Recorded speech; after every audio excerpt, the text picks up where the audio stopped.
Hali gani mpenzi mtazamaji wa channel yetu ya SOSD Church Media? Karibu tena katika kipindi hiki kwa ajili ya kuendelea kujifunza masomo ambayo tumekuwa nayo, mtiririko wa masomo ya Bobea Andikoni, ikiwa ni robo ya pili, lakini pia tukiwa ni somo la 4. Somo la 3 likiwa lina ambalo limeweza kutuelezea katika kitabu cha Luka 18, na limeweza kutuelezea mambo mazuri kuhusiana na kiburi dhidi ya unyenyekevu. Na katika robo hii na katika somo na katika juma hili tutakuwa na somo ambalo linasema wajibu wa Biblia. Na kabla hatujaenda mbali zaidi, ni wakaribishe wote tuweze kupata ombi, na Mwalimu Lesia atatupatia ombi la ufunguzi. Mwalimu Lesia, karibu. Asante, tuombe. Asante Mungu mwaminifu kwa sababu umeendelea kuwa pamoja nasi. Asante kwa sababu muda na wakati huu tunahitaji kujifunza maneno yako. Tunaamini kwamba Roho Mtakatifu atakuwa pamoja nasi akituongoza sisi pamoja na watazamaji wetu, ili hatimaye sote tukaweze kuifahamu iliyo kweli yako kupitia maandiko yako matakatifu. Tuongoze kwa jina la Yesu. Amina. Amina. Asante sana.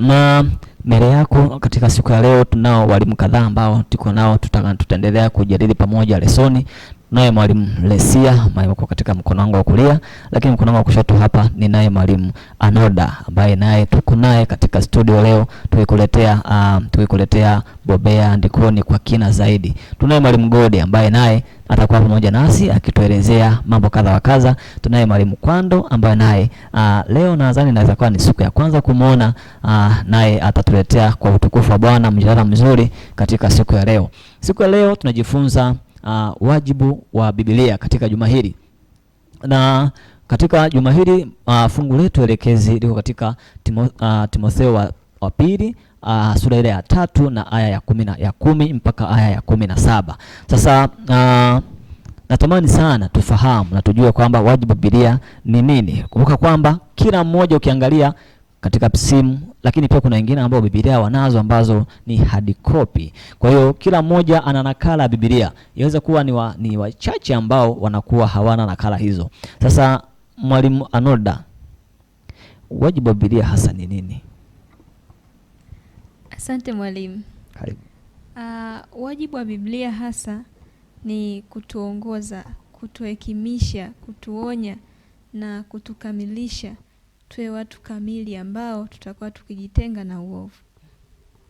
Asante sana. Wajibu wa Biblia ni kutufundisha na kuweza kutuadibisha. Tusome katika kitabu cha Timotheo wa pili sura ile ya 3 na mstari wa 15 na 16. Mwalimu Godi, karibu tusomee fungu hilo. 15 na 16. Neno la Mungu linasema, na ya kuwa tangu utoto umeyajua maandiko matakatifu ambayo yaweza kukuhekimisha hata upate wokovu kwa imani iliyo katika Kristo Yesu. 16. Kila andiko lenye pumzi ya Mungu lafaa kwa mafundisho na kwa kuwaonya watu makosa yao na kwa kuwaongoza na kwa kuwaadibisha katika haki. Asante. Maneno ya Mungu yameandikwa kwa ajili ya kutuonya. Kwa hiyo wajibu wa Biblia ni moja ya majukumu ya Biblia ambayo yameandikwa katika kitabu cha Timotheo wa pili. Watu wengi leo hii Biblia wanasema kwamba ni kitabu cha hadithi au cha kitaaluma. Mwalimu Godi, wewe unasemaje kuhusiana na hawa watu ambao wanasema kwamba Biblia ni mkusanyiko wa vitabu vya hadithi za kale pamoja na wengine wanasema kama ni kitabu cha kitaaluma? Wewe unasemaje Mwalimu Godi? Asante mwalimu. Ukweli ni kwamba Biblia si kitabu cha kitaaluma au kitabu ambacho ni mkusanyiko wa hadithi za kale tu. Lakini ukweli ni kwamba Biblia ni kitabu ambacho kinaelezea juu ya masimulizi mazuri na ya kina juu ya jinsi muumbaji wa ulimwengu anavyotaka kutuvuta kwake na anavyohitaji tuwe karibu. Lakini tukitamani kukua katika uhusiano wa karibu pamoja naye, lazima tupange muda, tuwe na muda ambao tutautenga kwa ajili ya kuthamini maandiko matakatifu.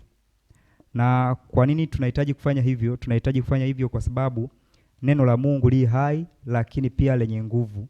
Lakini sio tu hivyo, linatamani tu kwamba tufungue mioyo yetu na litutie moyo, lakini pia litupe changamoto, litubadilishe, lakini litupe matumaini. Kwa hiyo Biblia si kitabu cha kubuni wala si kitabu cha kawaida ambacho kinaeleza juu ya habari ya hadithi za kale tu. Asante mwalimu.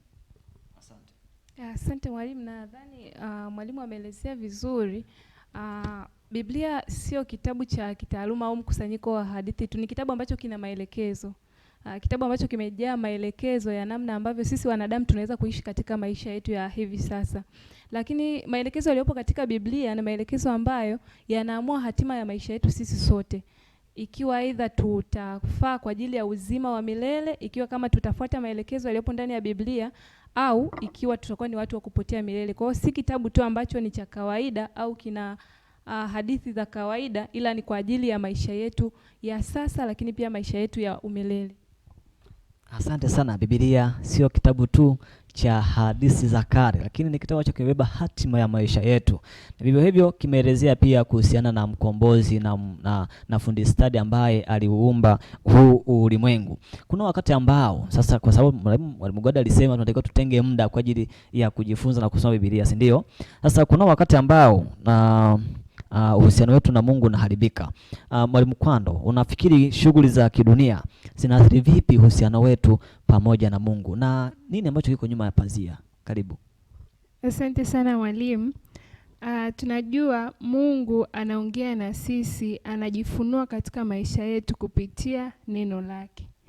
Shughuli za ulimwengu zimetufanya tusiwe na kiasi cha muda. Muda wote tumeutumia katika shughuli zetu za kibinadamu bila kutenga muda wetu kwa ajili ya kuweka uhusiano wetu, kujenga uhusiano wetu na Mungu.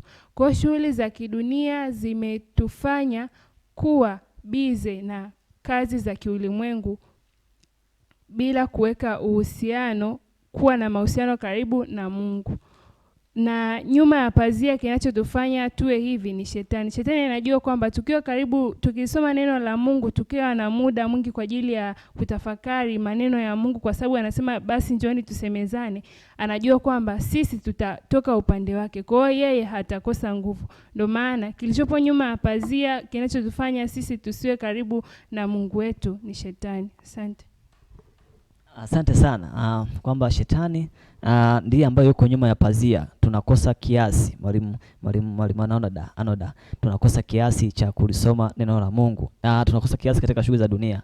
Na sio kwamba ni dhambi kuwa katika shughuli za kidunia. Shughuli tufanye, maana hata Mungu mwenyewe ameagiza, si ndio? Tufanye kazi kwa siku ngapi? Kwa siku 6, si ndio? Kwa hiyo tuwe na kiasi katika shughuli zetu. Kwa nini sasa mwalimu Lesia, kwa nini shetani sasa anatutia katika vizuizi hivi, ili hali wakati mwingine yeye mwenyewe anatumia maandiko kwenye kumjaribu Yesu? Alitumia maandiko kwamba imeandikwa.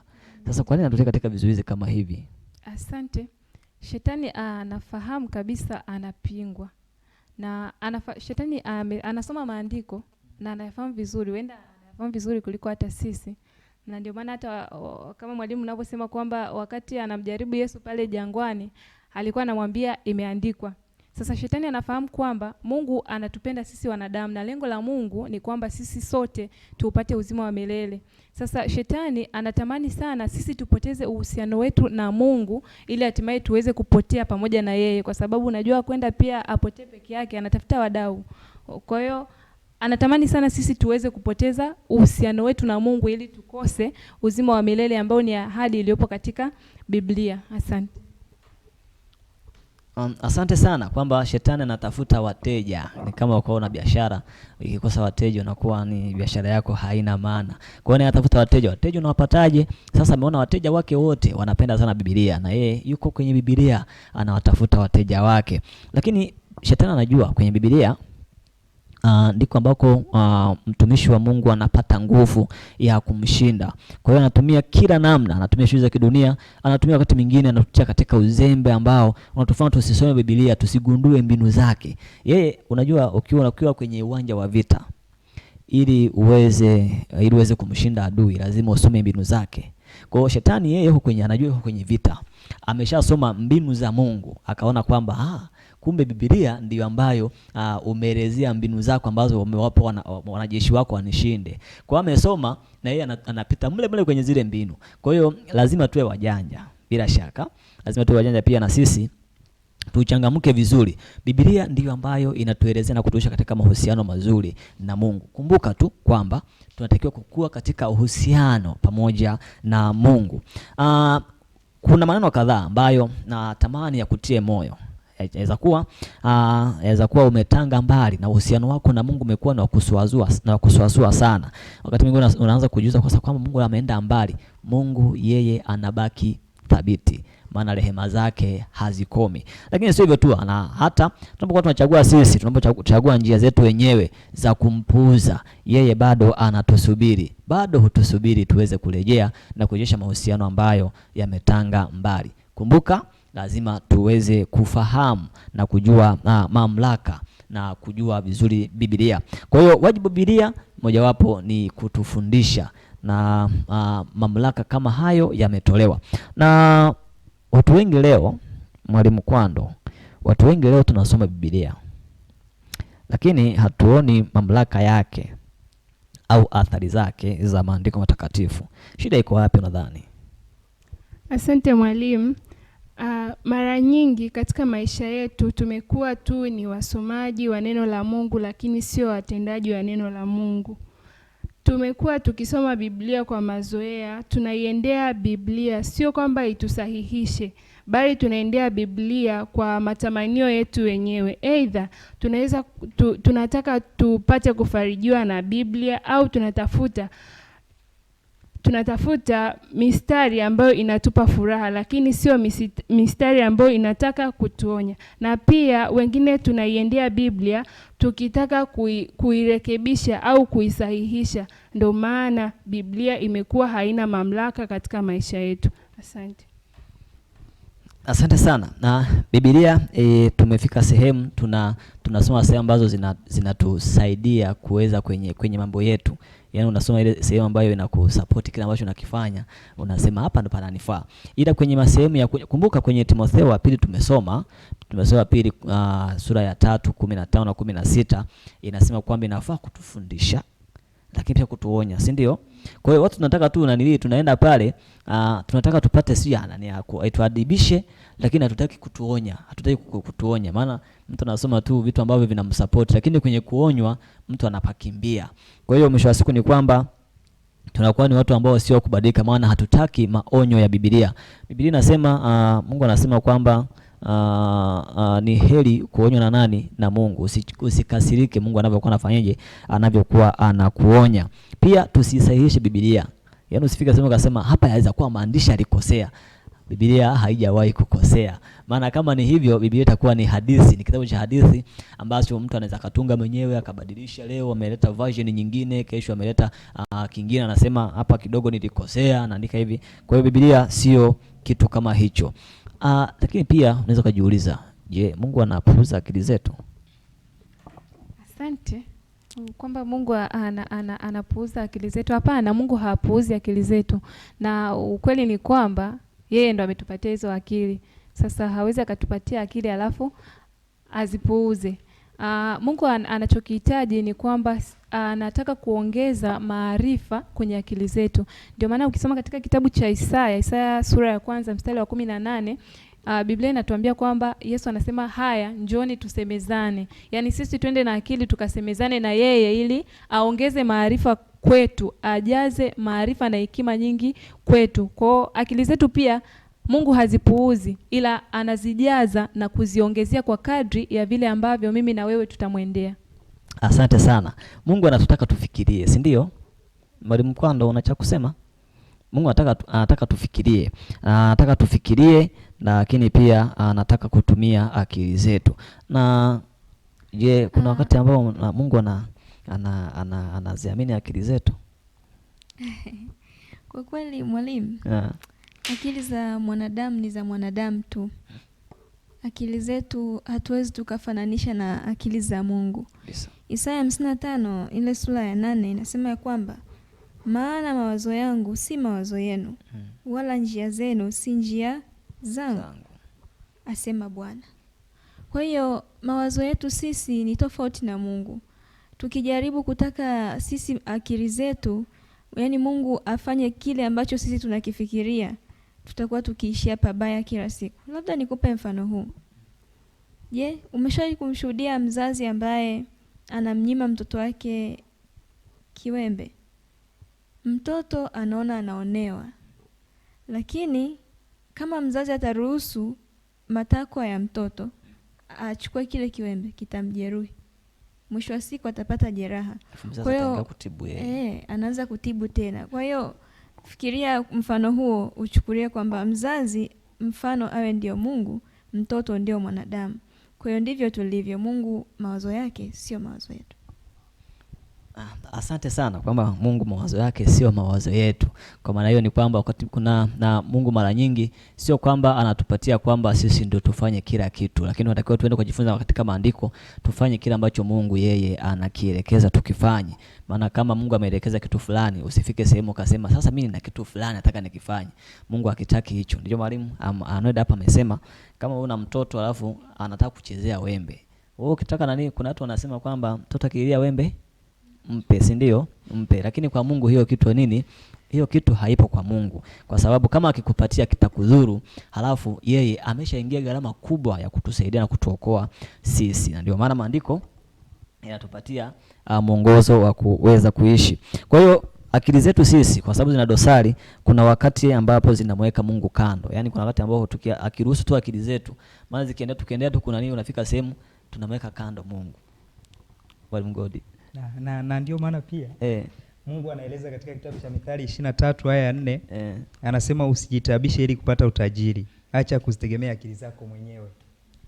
Asante. Akili za mwanadamu zikikaa kama yeye mwenyewe, tafsiri yake haziwezi zikafunction kama Mungu anavyotaka. Asante sana. Kwa hiyo kuna wakati mwingine zinamweka Mungu kando, zinajiona kama mbona mimi vitu naviweza. Sawa. Kwa hiyo lakini pia kuna wakati mwingine akili za kibinadamu zinaingia kiburi na ukosoaji. Yanafika sehemu kama Mungu hasa ameacha akili zetu zifanye kazi, zinaingia kwenye kiburi na ukosoaji. Unasema na vile hapa Mungu sio sawa. Lakini pia tunafikia hatua tunajiamini sana na kujitosheleza, kama hivi imeelezewa katika Ufunuo sura ya 3 kianzia 14, anaelezea jinsi ambavyo anasema kwamba watu hawa wamejitajirisha, wanasema kwamba sisi ni matajiri. Lakini anatoa shida, anasema anasema hatuna haja na chochote, ila anatamani turejee na kununua kwake. Mwalimu Anoda, ndio tunatakiwa kupokea mafundisho. Unafikiria kwamba mitazamo yetu kuhusu Biblia ina mchango gani katika kupokea mafundisho ya Biblia? Ina mchango gani? Karibu. Asante sana mwalimu. Mitazamo yetu kuhusu kupokea mafundisho ya Biblia inatakiwa iwe ni mitazamo ya unyenyekevu na ambayo inahitaji kusahihishwa. Kuna wakati tunapenda sana kusoma maandiko ambayo yanatutia moyo. Kuna mafungu mengine unakuta yanaelezea kitu kingine kabisa, lakini wewe unajitia moyo, kumbe hata ili imeruhusu kwamba kuna kama lile fungu ambalo linasema usiseme kitu alichokiumba Mungu ni najisi. Kila kitu alichokiumba Mungu ni nini? Ni kinafaa. Kumbe haikumaanishwa hivyo. Kwa hiyo ukisoma unaona nimetetewa. Kwa hiyo mara nyingi tunaenda kwenye Biblia tukitaka mawazo yetu ndio yaweze kukubalika zaidi kuliko neno la Mungu linachotaka. Lakini pia tunatakiwa tuwe na unyenyekevu. Kama hatutokuwa wanyenyekevu, kwa kweli neno la Mungu haliwezi likaingia kwetu. Ukisoma kitabu cha Yakobo 1:21, hapo tunasisitizwa ya kwamba uchafu wetu tuuondoe ili tuweze kupokea neno la Mungu. Nitaisoma. Yakobo 1:21 inasema, kwa hiyo wekeni mbali uchafu wote na ubaya uzidio, na kupokea kwa upole neno lile lililopandwa ndani liwezalo kuziokoa roho zenu. Kwa hiyo tupasa kupokea neno la Mungu kwa upole. Tusiwe na kiburi na kusema ya kwamba mimi ninajua au kukosoa neno la Mungu, kwa sababu lenyewe ni kweli na halitobadilika. Asante. Asante sana. Mwalimu Lesia. Asante, na nadhani niongezee kwa mwalimu hapa, mwalimu Arnolda. Wakati fulani tunapokuwa tunaiendea Biblia, ukiendea Biblia kwa lengo la kuikosoa, hakuna kitu utatoka nacho kwenye Biblia.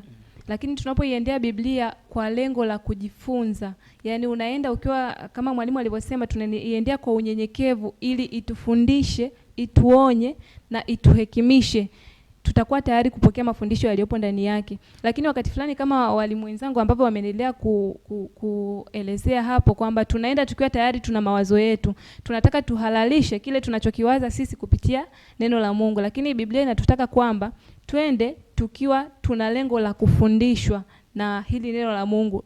Ni hakika kwamba tunaweza tukaona matokeo chanya katika maisha yetu. Asante sana. Mtu anayefikiria kwamba Biblia ni upuuzi, hatotafuta ukweli katika kurasa zake. Unapokuwa unafikiria kwamba Biblia ni kitabu cha hadithi kama ambavyo tumesema mwanzo, unajikuta ni kwamba hautafuti tena kweli za Biblia, maana utakuwa unaichukulia Biblia ya kawaida kama ambavyo umezoea kusoma gazeti na vitu vingine. Kwa mtazamo wako utakavyokuwa nao kwenye Biblia ndio ambao utakao kufanya wewe uweze kupokea mafundisho yake. Ukienda kwa mtazamo wako mwenyewe hutaweza kupokea mafundisho, maana utakuwa umefunga milango. Lakini mwalimu Kwando, nadhani tunatakiwa kwenda mbali zaidi licha tu kuwa unyenyekevu. Unafikiria kwamba ili mtu apokee mafundisho ya Biblia anapaswa kufanya nini kingine zaidi? Asante mwalimu. Kwanza, katika akili zetu za kibinadamu tunapoiendea Biblia bila kumuomba Roho Mtakatifu atuongoze, hatuwezi kuielewa Biblia. Kwa hiyo ili japokuwa utakuwa na unyenyekevu pamoja na upole, lakini tunapaswa kuongozwa na Roho Mtakatifu. Yeye ndiye anayejua kutufundisha. Sisi peke yetu hatuwezi kulelewa neno la Mungu pasipo yeye. Asante. Asante sana. Tunavyokuwa tunamwendea Mungu lazima tuweke mitazamo yetu kwanza pembeni, lakini pia lazima tumwangalie Mungu na kumwomba Roho Mtakatifu. Lazima tuifungue mioyo yetu. Unavyokuwa kufunga moyo, maana yake ni kwamba unajifungia sehemu. Unajifungia kwenye upande wako, hautaki kufungua kupande zingine ili baraka ziweze kuingia. Kwa hiyo usijifungie kwenye kachumba fulani, maana kujifungia kwenye sehemu fulani hautaweza kupokea mafundisho ya Biblia. Lakini tumwombe pia Roho Mtakatifu aujaze mioyo yetu, aijaze kwa utakatifu wake, na ndipo ambapo tutaweza kupokea mafundisho ya Biblia. Dunia sasa hivi kuna wakati ambao imepoteza maana halisi ya ukweli. Yaani wakati mtu ukimuuliza kwamba ukweli ni nini, kila mtu atakwambia kile ambacho anakifahamu. Sasa natamani tupate maana ya ukweli kwa maana tu ya kawaida. Mwalimu Lesia, ukweli ni nini? Ukweli kwa maana ya kawaida ni hali ya usahihi au uhakika, yaani kutokubadilika kwa jambo kwa sababu yoyote ile, iwe ni kwa maoni ya watu au iwe ni kwa sababu nyingine yoyote ile, jambo bado linabaki kuwa lile lile. Asante sana, kwamba ukweli unabaki kama ulivyo. Yaani hata kama hujalishi kwamba wewe unaonekana kitu fulani, lakini ukweli unabaki kuwa ni kwamba ni ukweli ambao haubadiliki. Wewe utakuja na maoni yako, mwingine atakuja na maoni yake, lakini ukweli unabaki pale pale. Sasa Mwalimu Godi, Biblia inatoa ukweli gani? Asante. Kwanza lazima tufahamu pia kwamba Biblia ni ukweli mtupu. Lakini sio tu hivyo, maandiko matakatifu yanaeleza kweli ni nani. Ukisoma katika kitabu cha Injili ya Yohana 14 aya ya 6, maandiko yanasema, Yesu akamwambia, mimi ndimi njia na kweli na uzima.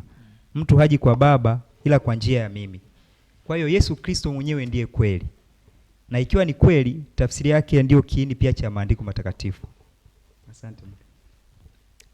Sambamba na hilo, Yohana 17:17 mwalimu, inasema ya kwamba watakase kwa ile kweli, neno lako ndio kweli. Kwa hiyo Yesu ndio kiini cha ukweli. Neno la Mungu ni kweli. Asante sana. Neno la Mungu ndio kweli. Kwa hiyo ukweli ambao Biblia inautoa ni kuhusiana na Yesu Kristo, ambaye yeye wale mpaka amesema yeye ndiye ambaye anasema kwamba yeye ndiye kweli. Kwa hiyo ukweli mtupu ambao Biblia inaweza kutoa ni kuhusiana na ukweli kuhusiana na Yesu Kristo. Lakini pia maandiko menyewe ndio nini? ndio kweli. Mwalimu Arnold hapa amesema kwamba watakase kweli kweli, neno lako ndio kweli. Na unajua moyo wa Mungu, kila mmoja kwenye akili yake kuna vitu ambavyo amevijaza, si ndio? Na ndio ambayo tunayaona yakiwa yanatoka. Yaani utakavyokuwa unaongea ndivyo ambavyo moyo wako ulivyokuwa unafanyaje, unafikiria. Sasa jiulize wako unaongea nini, kwamba unachokiongea ndicho ambacho moyo wako unawaza. Kwa hiyo ukitaka kumfahamu mtu, angalie anavyoongea, utajua kama moyo wake umejazwa na vitu gani. Kwa hiyo sisi Wakristo lazima tujazwe na ile kweli. Na kweli ni neno la Mungu. Nikushukuru sana wewe ambaye umeendelea kuwa pamoja nasi katika mfululizo wa masomo haya. Somo ambalo tunaendelea nalo katika juma hili ni kuweza kufahamu wajibu wa Biblia. Na nikusina kukuomba uendelee kufuatilia, uendelee kusoma, ukijua kwamba Biblia inatupatia uwezo wa karibu zaidi na Mungu, na inatupatia pia uwezo wa kumshinda mwovu shetani. Ikiwa kila mmoja tungesoma Biblia vizuri, tungeweza kupata kujua moyo wa Mungu jinsi ulivyo. Maana Mungu mwenyewe katika maandiko amejifunua, yeye amejifunua vizuri katika maandiko, na ndiyo hasa. Na ukitaka kujua na wewe katika kitabu cha Mathayo, nadhani tungesoma ni Mathayo 12:34, tusome pale afu tuone kwamba kinasemaje. Maana tumesema kwamba mwalimu alitusomea kwamba katika Petro wa pili 1:20 ukisoma pale inasema kwamba hakuna unabii ambao unaletwa popote kwa mapenzi ya mtu. Watu wanaenda kutoka aliyotoka kwa nani? Kwa Mungu. Maana yake Mungu alinena yale yaliyokutoka wapi? Moyoni. Sasa wewe inatokeaje? Inakuaje wewe ambaye unanena yanayokutoka? Biblia inasemaje kuhusiana na maneno ambayo unasema? Tusome katika mwalimu Arnold tutasomea katika Yohana 12:34. Karibu. Yohana 12:34. Inasema, basi mkutano wakamjibu, sisi tumesikia. Samahani, nimesema ni Mathayo. Samahani, nimesema ni Mathayo 12:34. Mwalimu Godi, karibu. Asante. Mathayo 12:34, neno la Mungu linasema, enyi wazao wa nyoka, mwawezaje kunena mema mkiwa wabaya? Maana kinywa cha mtu huyanena ya ujazayo moyo wake. Kwa hiyo kinywa chako unachokuwa kinywa chako kinanena yale ambayo moyo wako yanaujaza. Kama moyo wako umejazwa na mambo machafu, ndivyo ambavyo utakavyoweza kunena. Kwa hiyo tunatakiwa tusome Biblia, tujue moyo wa Mungu jinsi anavyopaswa kunena. Tukisoma Biblia itajazwa kwa maneno ya Mungu. Tutanena maneno ambayo ni ya hekima. Kumbuka katika Timotheo wa pili sura ya 3 na mstari wa 16 anasema Biblia imekuja kutufundisha, kutuonya na kutuadibisha. Kwa hiyo inatupatia hekima. Kwa hiyo tukisoma Biblia tunapata hekima. Kwa hiyo tukiwa tunaongea pia tutaongea kwa hekima. Kuna ndio unaongea kwenye mbele ya watu, anasema jamaa anaongea nini huyo? Kwa hiyo lazima tuweze kurejelea na kuweza kufahamu moyo wa Mungu. Bwana akubariki sana kwa kuendelea kuwa pamoja nasi. Tukukaribishe tena, usikose vipindi ambavyo vitakuwa vinaendelea kuja kwako. Vipindi hivi vya Andikoni, lakini pia vipindi vingine endelea kufuatilia. Ukiwa na swali tuachie hapo kwenye comment, nasi tutalisoma na pia tutakuletea majibu yake. Bwana akubariki sana. Nikukaribishe na nikusii uendelee kubarikiwa na Bwana, uendelee kutufuatilia na tuendelee kujifunza pamoja katika masomo haya ya Bobea Andikoni. Na tunafikia tamati ya somo letu katika siku ya leo. Ni wakaribishe wote tena kwa wakati mwingine ambapo Bwana atatupatia kutujalia. Niwatakie kujifunza kwema katika juma hili. Na Mwalimu Godi atatupatia ombi la mwisho kwa ajili ya kuweza kuhitimisha kipindi chetu katika jioni hii. Mwalimu Godi, karibu kwa ombi. Asante, tuombe. Asante Yesu, tunakushukuru kwa ajili ya mjadala huu. Tunamkabidhi mikononi mwako ndugu msikilizaji ambaye kwa neema yako umemruhusu kusikiliza neno lako. Endelea kuwa pamoja naye, endelea kumhekimisha neno lako. Uwe pamoja nasi pia kwa jina lako Yesu Kristo. Amina. Amina. Bwana abariki sana.